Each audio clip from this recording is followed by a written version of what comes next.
निम्नलिखित में से वह प्रतिबिंब जो अवतल दर्पण द्वारा नहीं बनाया जाता। अवतल दर्पण के द्वारा कौन सा प्रतिबिंब नहीं बनाया जाता? तो इसको समझने के लिए आपको यहां आना होगा। देखिए, ये है अवतल दर्पण। अब देखिए, यहां से मैं आपको एक बड़ा अच्छा सा आइडिया देता हूं और इसको याद कर लीजिए।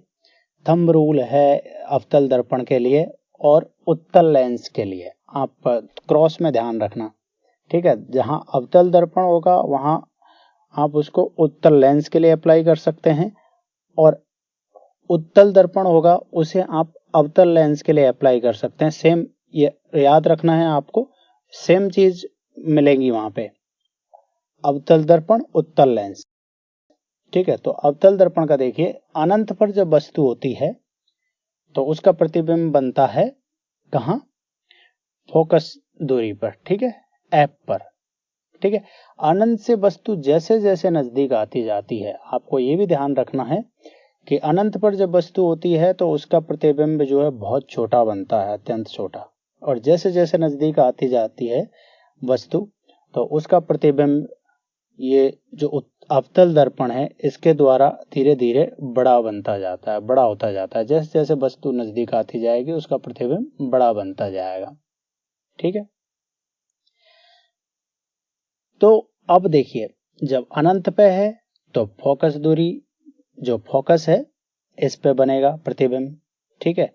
अब यदि सी पे है तो प्रतिबिंब सी पे बनेगा, और वस्तु यदि एफ पे है तो प्रतिबिंब अनंत पे बनेगा।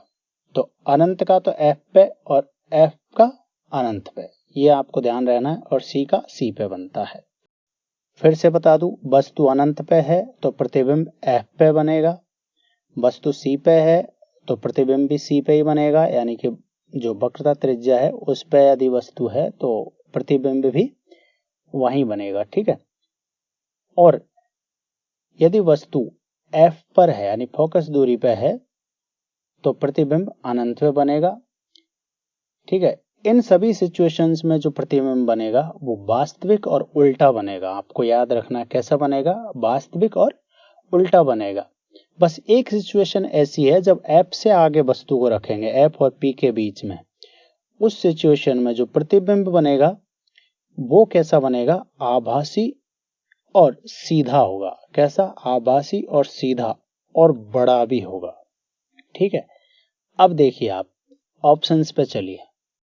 ऑप्शन कहते हैं वास्तविक और उल्टा प्रतिबिंब, जब तक कि वस्तु एफ तक आती है अनंत से तब तक तो वास्तविक और उल्टा ही बनता है। एफ और पी के बीच बनता है, एफ और पी के बीच जब वस्तु आती है तो आभासी और सीधा प्रतिबिंब बनता है, ठीक है। ऑप्शन सी है सीधा और बड़ा, तो बिल्कुल सही है। जब सीधा बनता है तो वो बड़ा प्रतिबिंब बनता है, क्योंकि एफ और पी के बीच में जब वस्तु है तो आभासी जब भी बनेगा तो वो बड़ा प्रतिबिंब बनेगा इसमें, अवतल दर्पण में। ऑप्शन डी दे रखा है सीधा और छोटा प्रतिबिंब। यहां ध्यान रखना है आपको, अवतल दर्पण में केवल एक ही सिचुएशन है जिसमें प्रतिबिंब सीधा बनता है, वो एफ और पी के बीच में जब वस्तु होती है तब, लेकिन उसका प्रतिबिंब बड़ा बनता है, छोटा नहीं बनता है, ठीक है। तो ध्यान रखना है, अवतल दर्पण में जब सीधा प्रतिबिंब बनता है तब वह बड़ा होता है, छोटा नहीं बनता है। तो ऑप्शन डी क्या हो जाएगा, गलत हो जाएगा, ये नहीं बनता है। सीधा और छोटा, सीधा तो बनेगा लेकिन छोटा नहीं बनेगा, बड़ा बनेगा। कैसा, बड़ा बनेगा।